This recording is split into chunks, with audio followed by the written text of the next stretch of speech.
que acaba de dar Hugo Alconadamón y vamos al encuentro con él. Hugo, ¿cómo te va?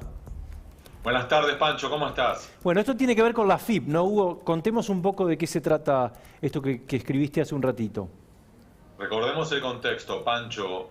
Allí, por principios del año pasado, la FIP presentó una denuncia penal acusando a exfuncionarios de la propia FIP de haber hostigado a la expresidenta Cristina Fernández de Kirchner y haber hostigado también a su familia, Máximo y Florencia Kirchner. Y que en definitiva habían armado un grupo de tareas destinado a investigarlos, rastrear sus impuestos, para luego perseguirlos y perjudicarlos. Ahora bien, esta denuncia se apoyó a su vez en una auditoría interna desarrollada por gente de la FIP. Que a su vez, recordarás, Pancho, que esta misma auditoría es la que luego, tanto en diciembre y en los meses posteriores y este año, tuvo distintas derivaciones. Entre otras, recordemos que es en esta misma auditoría en la cual se apoya la FIP para retirar su querella penal en contra de Cristóbal López, Fabián de Sousa y Ricardo Echegaray en el caso Hoy, como también para retirar su reclamo civil en contra de Cristóbal López y Fabián de Sousa, ¿sí? Perfecto, Es decir, era un informe interno, digamos, que sustentaba esta idea. correcto, es una auditoría interna que sirvió como base para la denuncia penal que terminó beneficiando a Cristina Kirchner, victimizándola, como también para retirar distintos temas sobre Cristóbal López y demás.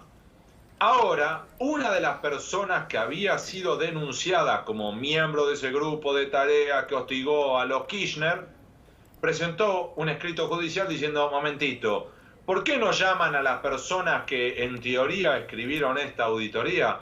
¿Y por qué no les preguntan qué pasó? Porque lo que hasta ahora nosotros sabemos es que, número uno, las conclusiones originales las quitaron. Número dos, colocaron nuevas conclusiones en la auditoría. Por lo tanto, lo que tenemos es que adulteraron la auditoría. Número tres, toquetearon el informe. y además, como los autores originales y los auditores originales se habrían, pongamos esto en condicional porque le corresponde a la justicia verificarlo, Claro. se habrían a su vez negado a firmar las nuevas conclusiones que ellos no habían arribado, a su vez los desplazaron, los corrieron a un costado y otros fueron los que se encargaron de firmarlo. Y dentro de este contexto, a su vez algo más, Pancho, ¿qué es? ¿Qué es? Sobre este material, la que sirvió como punto de contacto y de consulta fue Virginia García, la ex cuñada de Máximo Kirchner, con lo cual tenemos... Que podría ser considerada como juez y parte, digamos. Sí, y si no fuera tanto, porque en realidad no es miembro de la familia Kirchner, pero es similar a cuando ocurre, Pancho, que alguien como testigo, si alguna vez algún televidente ha ido a un juicio como testigo, lo que le preguntan son las generales de la ley. Es decir, ¿usted es familiar, amigo, enemigo, socio, o hay algún tipo de otro factor que puedan llegar a afectar emocionalmente su posición? Bueno, eso no consta en esta auditoría, con lo cual tenemos, eventualmente, un problema en la auditoría original que derivó en todo lo demás. ¿Esto tiene antecedentes, Hugo? ¿Hay antecedentes de que en la FIP un informe tan importante, una auditoría, se pueda haber adulterado si se confirma, obviamente, ¿no? Lo que está diciendo. La respuesta corta, sí, Pancho. Recordemos que ya en tiempos del kirchnerismo, estoy haciendo memoria sobre el año exacto, pero creo que fue 2015, si no me equivoco, o 2014, la FIP presentó ante la justicia en el fuero penal económico un informe en el cual llegaron a la conclusión que sobre una serie de falencias en impuestos de Lázaro Báez y sus empresas, en las cuales en su relación con los hoteles de la familia Kirchner, la FIP no tenía nada que reclamarle, porque en realidad en ningún momento los problemas tributarios de Lázaro Báez con esas empresas habían pasado del umbral mínimo de impuestos requeridos para iniciar una denuncia penal. A ver, para los televidentes, la FIP puede reclamarte que vos no pagaste impuestos, pero además, si cruza un determinado piso mínimo de dinero adeudado, debe radicar una denuncia penal. Y esto, Sí, dale, adelante. No, y lo que ocurrió fue, le informó a la justicia de que en realidad no se había superado ese piso mínimo, y cuando luego cambió el gobierno y la auditoría de la FIP revisó eso, encontró que en realidad le habían ocultado fortunas a la justicia, con lo cual le habían mentido a la justicia, tergiversado la información para que arribaran a una conclusión errónea. De confirmarse esta mentira, ¿a quién salpica? ¿Quién sería el culpable? ¿La directora de la FIP, Marco del Pont? Bueno, ahí vas a tener la discusión de siempre, que es hasta qué ¿Cuánto sabía, no? llega la cadena de responsabilidades y la cadena de mandos dentro de la FIP.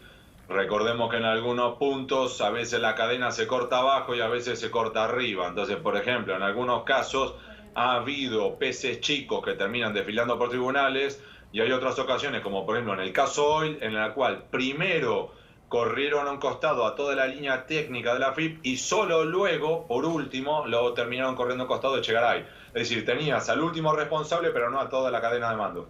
Con lo cual acá lo que tenés, Pancho, es, número uno, habría que ver si esto se confirma por la justicia, remarco esto, tendrías, número uno, quiénes fueron los que adulteraron la auditoría. Claro. Número dos, cómo terminó esto impactando en distintas decisiones. Por ejemplo, la discusión del fondo aquí sobre hostigamiento o no contra Cristina Kirchner y la familia Kirchner era, Pancho, por una cuestión de impuestos.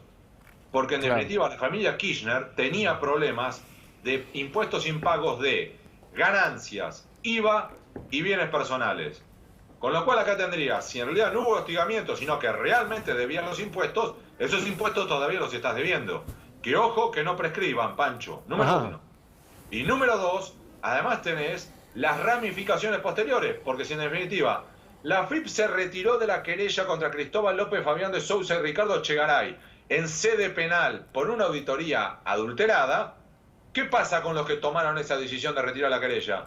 Y más aún, Pancho, y los que retiraron el planteo civil, que era un reclamo por miles de millones de pesos, ¿van a hacerse responsables por haber retirado una demanda civil por miles de millones de pesos que perjudicaron al Estado por una auditoría falsa? Es decir, las ramificaciones son múltiples. Y ni hablar, a su vez, de las eventuales, de verificarse por la justicia, insisto con esto, eventuales derivaciones penales podría llegar a ser falsificación de instrumentos públicos, incumplimiento de los deberes de funcionario público y mucho más, pero que insisto con esto, hay que tener cautela. Esto por ahora es un planteo hecho por una de las personas que había sido denunciada y que hay que ver si la justicia ahora lo verifica. Explosivo hallazgo, Hugo. Bueno, vamos a estar atentos. En cualquier